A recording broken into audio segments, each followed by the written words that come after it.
बच्चों, स्वागत है अपने इस यूट्यूब चैनल पर। बच्चों, आज की इस वीडियो में हम कक्षा 12 के विद्यार्थियों के लिए साहित्यिक हिंदी का जो है 2023 के बोर्ड एग्जाम के लिए पेपर लेकर आए हैं, मॉडल पेपर जो पूरी इंपॉर्टेंस रहेगा 16 फरवरी को। तो आइए देखते हैं दोस्तों, किस प्रकार से क्वेश्चन पूछे जाएंगे, कितने अंकों का क्वेश्चन पूछा जाएगा। देखो, वार्षिक परीक्षा साहित्यिक हिंदी कक्षा 12 केवल प्रश्न पत्र रहेगा, ठीक है। और पूर्णांक जो आपको मिलेगा 100 नंबर का, और समय आपको कितना मिलेगा, समय 3 घंटे 15 मिनट के लिए मिलेंगे। और निर्देश में क्या रहेगा बच्चों, देखो, प्रारंभ के 15 मिनट परीक्षार्थियों को प्रश्न पत्र पढ़ने के लिए निर्धारित है। और इस पत्र में 2 खंड हैं, और दोनों खंडों के सभी प्रश्नों के उत्तर देना है, खंड का और खंड खा। सबसे पहले आपको जो मिलेगा वो बहुविकल्पी प्रश्न रहेगा बच्चों, जो 1 अंकों का रहेगा। तो चलिए हम लोग देखते हैं बहुविकल्पी प्रश्न जो है।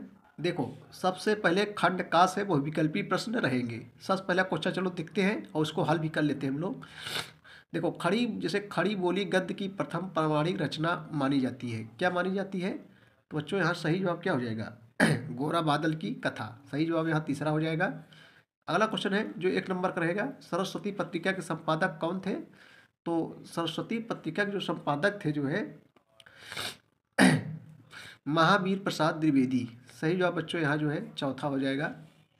अगला क्वेश्चन देखो, पथ के साथी किस विधा पर आधारित रचना है? तो पथ के साथी किस विधा पर आधारित रचना है बच्चों? तो ये जो महादेवी वर्मा द्वारा रचित जो है, एक क्या है, एक संस्मरण है। कल्प वृक्ष के लेखक कौन है? कल्प वृक्ष के लेखक कौन है? तो वासुदेव शरण अग्रवाल जी बच्चों कल्प वृक्ष के लेखक है। आवारा मसीहा के रचनाकार कौन है? आवारा मसीहा के रचनाकार कौन है? तो विष्णु प्रभाकर आवारा मसीहा के रचनाकार है। प्रयोगवादी कवि कौन है बच्चों? पर इसमें पूछ रहा है प्रयोगवादी कौन है, तो का क्या हो जाएगा? सच्चिदानंद हीरानंद व सैन आज्ञे। तार सप्ताह के संपादक है कौन? तार सप्ताह के संपादक बच्चों कौन है, आपको बताना है। तो खा का सही जवाब क्या हो जाएगा?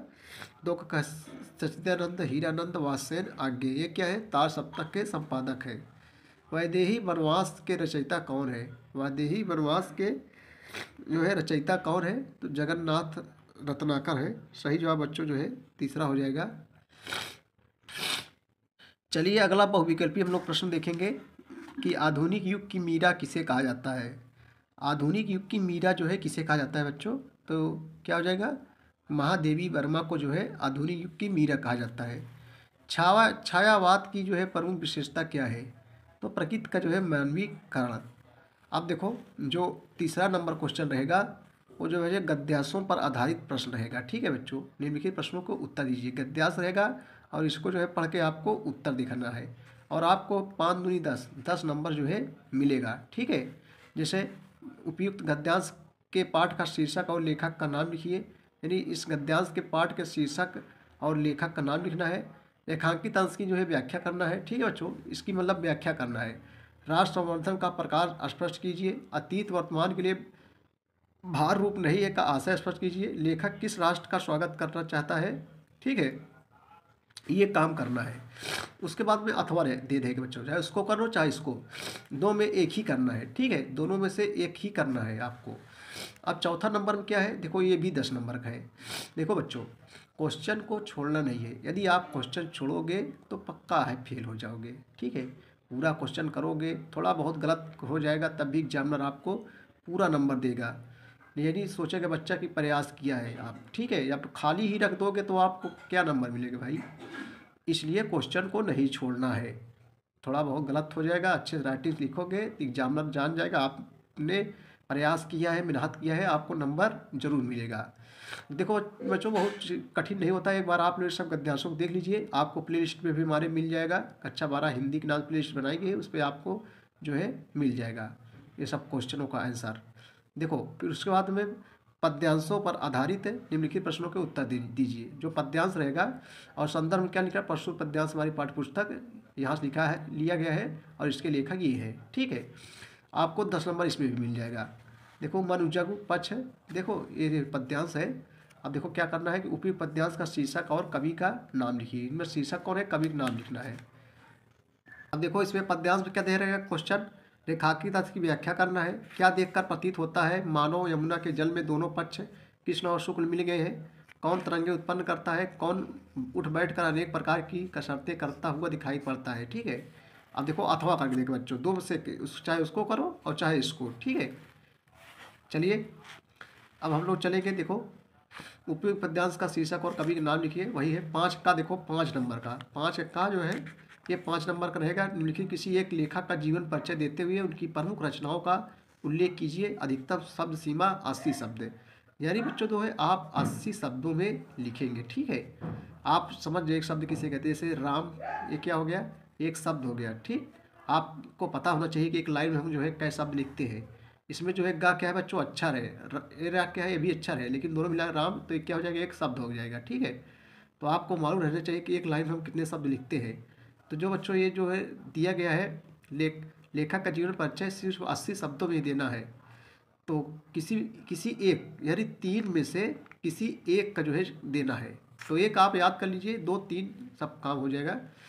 अब देखो खा में क्या रहेगा, लिखित किसी एक कवि का साहित्यिक परिचय देते हुए उनकी प्रमुख कृतियों का उल्लेख कीजिए। साहित्यिक परिचय अधिकतर सीमा समय सीमा इसमें भी जो है 80 शब्द रहेगा और 5 नंबर आपको जो है मिलेगा। जैसे मैथिली श्रवण गुप्त, जयशंकर प्रसाद, सच्चिदानंद, हीरानंद, वात्स्यन आगे।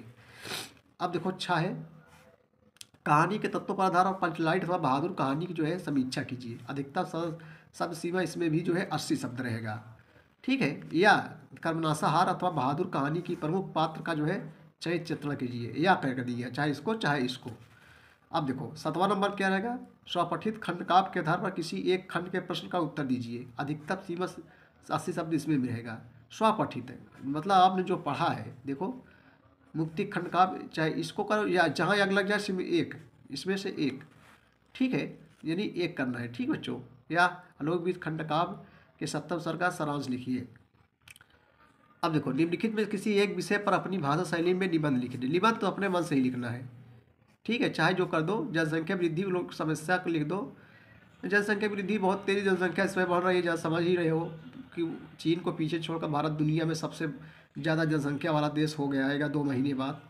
यानी जो है भारत की जनसंख्या पूरे विश्व में सबसे ज़्यादा है और ख़ास तौर से उत्तर प्रदेश जनसंख्या सबसे ज़्यादा है और बहुत बड़ी समस्या है। ठीक है बच्चों, जनसंख्या वृद्धि हो जाएगी तो इसलिए सब चीज़ में नौकरी, सब चीज़ें में जो है भ्रष्टाचार समस्याएँ हो जाएंगी। जनसंख्या के कारण ही आजकल आगे जो है सब कुछ हो रहा है।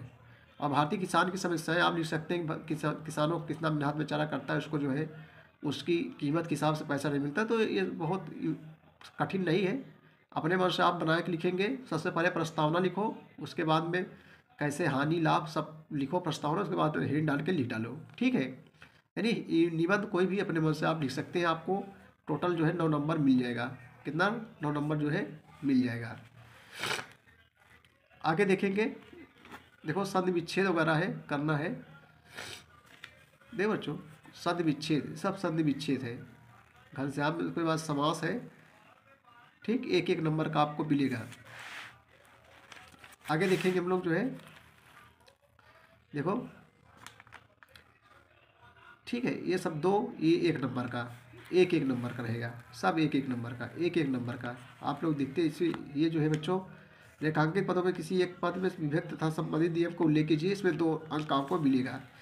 निम्नलिखित में किसी किन्हीं 2 वाक्यों का संस्कृत में अनुवाद कीजिए। इसमें भी आपको 4 अंक मिलेगा।